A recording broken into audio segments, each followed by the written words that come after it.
जंगल में तेज हवा चल रही थी। रानो चिड़िया अपने पति टुन्नू चिड़ा और बच्चों गुड़िया कुकू के साथ एक टूटे हुए घोंसले में बैठी थी। नीचे बिल्लू बिल्ला घात लगाए बैठा था। म्याऊ। रानो, आज तुम कहाँ भागोगी? मेरा पेट खाली है और तुम मेरा भोजन बनोगी।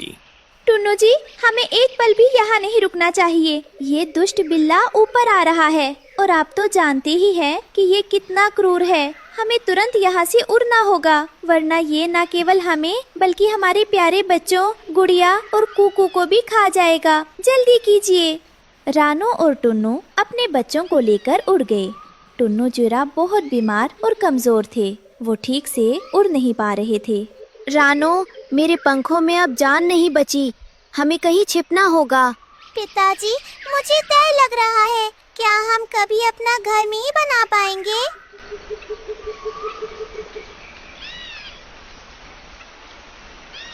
वो थककर नदी किनारे उतरे। वहाँ गीली मिट्टी थी। रानो ने सोचा कि रात गुजारने के लिए यहीं एक कच्चा घर बना लूं।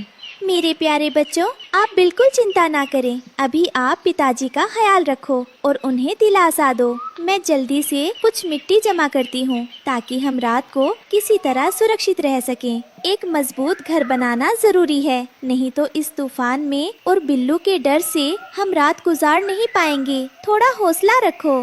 कालू कौवा और भुल्ला चील झाड़ी के पीछे छिपे देख रहे थे। देखो बुल्ला भाई, रानो पागल हो गई है। नदी किनारे घर बना रही है। बिल्लू बिल्ला इसे आसानी से ढूंढ लेगा। सही कहा कालू। मैं अभी जाकर बिल्लू को खबर देता हूँ। आज इनकी आखिरी रात होगी। रानो मिट्टी उठा ही रही थी कि उसने देखा पानी में एक छोटी सी रानी चींटी डूब रही है। वो तड़प रही थी। बचाओ, कोई मेरी मदद करो, मैं बह जाऊंगी। अरे नहीं, देखो पानी में एक नन्ही जान फंसी हुई है। मुझे उस बेचारी छोटी सी रानी चींटी को बचाना होगा। घर तो बाद में भी बन जाएगा, पर पहले इस नन्ही जान को बचाना सबसे जरूरी है। मैं अपनी जान खतरे में नहीं डाल सकती, पर किसी और को डूबते हुए भी नहीं देख सकती। रानो ने एक सूखा पत्ता पानी में फेंका और रानी चींटी को उस पर चढ़ाकर बाहर निकाल लाई। रानी चींटी की जान बच गई। रानो बहन, आपका बहुत बहुत शुक्रिया। आज आपने अपना घर छोड़कर मेरी जान बचाई है। मैं आपकी ये मदद कभी नहीं भूलूंगी।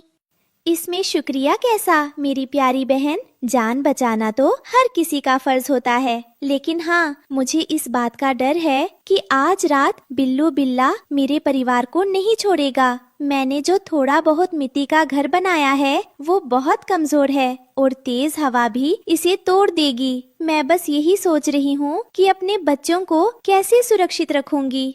रानी चींटी ने रानो की आंखों में डर देखा। उसने तुरंत अपने हजारों सैनिक चींटियों को बुलाया।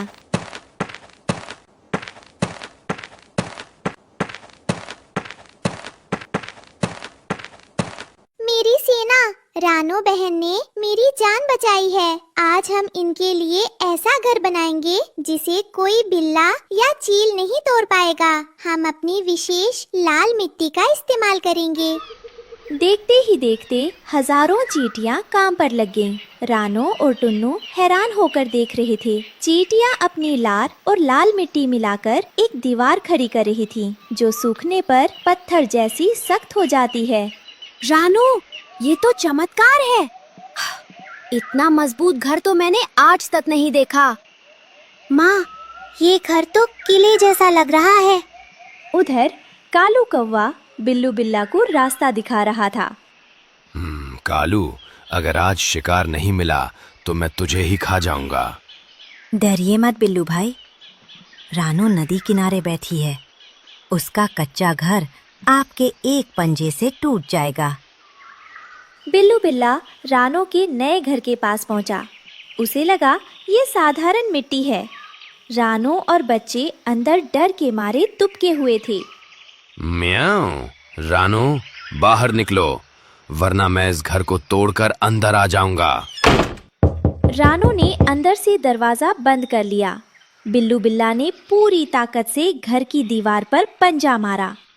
ठराम! लेकिन दीवार नहीं टूटी। उल्टा बिल्लू के नाखून मुड़ गए। म्याऊं, ओई माँ, ये मिट्टी है या लोहा? मेरे पंजे दुख गए। बिल्लू ने फिर सिर से टक्कर मारी, लेकिन उसे ही चोट लगी। तभी रानी चींटी ने इशारा किया और हजारों चींटियों ने बिल्लू की पूंछ पर काटना शुरू कर दिया। बिल्लू बिल्ला और कालू कौवा डर और दर्द के मारे भाग गए थे। सुबह का सूरज निकला। रानों का परिवार सुरक्षित था। रानी बहन, आज आपके छोटे से आकार ने वो कर दिखाया जो बड़े बड़े जानवर नहीं कर पाए। आपने हमें नया जीवन दिया है। रानो बहन, मुसीबत में जो काम आए वही असली दोस्त है। आपका ये मिट्टी का किला हमेशा आपकी रक्षा करेगा। रानो, टुन्नू और उनके बच्चे अब अपने अभेद्य किले में खुशी से रहने लगे। बिल्लू बिल्ला, जिसका मुंह और पंजे सूज गए थे, गुस्से में कालू कौवा को ढूंढ रहा था। कालू एक चट्टान के पीछे छिपा कांप रहा था। कालू, बाहर निकलो। तुमने मुझसे झूठ बोला था। तुमने कहा था कि वो घर मिट्टी का है, लेकिन वो तो लोहे से भी ज्यादा सख्त था। तुम्हारे कारण आज मेरी ये हालत हुई है। माफ कर दीजिए बिल्लू भाई, मुझे नहीं पता था कि उन छोटी चींटियों में इतना जादू है। मैं तो बस आपकी मदद करना चाहता था। मदद? तुमने मुझे पिटवाया है। अब मैं तुम्हें नहीं छोड़ूंगा। बिल्लू ने एक लंबी छलांग लगाई और कालू कौवा अपनी जान बचाने के लिए आसमान में टेढ़ा मेढ़ा उड़ने लगा। कुछ दिनों बाद जंगल में बहुत भयंकर बारिश और तूफान आया। बड़े बड़े पेड़ हिल रहे थे और कई पक्षियों के घोंसले टूटकर गिर गए।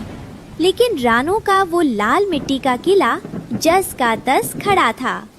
रानो बहन, क्या हम आपके घर में थोड़ी देर रुक सकते हैं?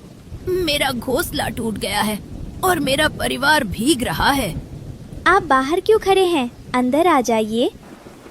रानों ने अपने दोस्तों को भी पनाह दी। अंदर गुड़िया और कुकू गरम और सूखे थे। देखा रानो, एक छोटे से नेक काम ने आज हमें और हमारे दोस्तों को इस तूफान से बचा लिया। सच है, नेकी कभी बेकार नहीं जाती। इस कहानी से हमें सीख मिलती है कि किसी को छोटा समझकर कमजोर नहीं समझना चाहिए।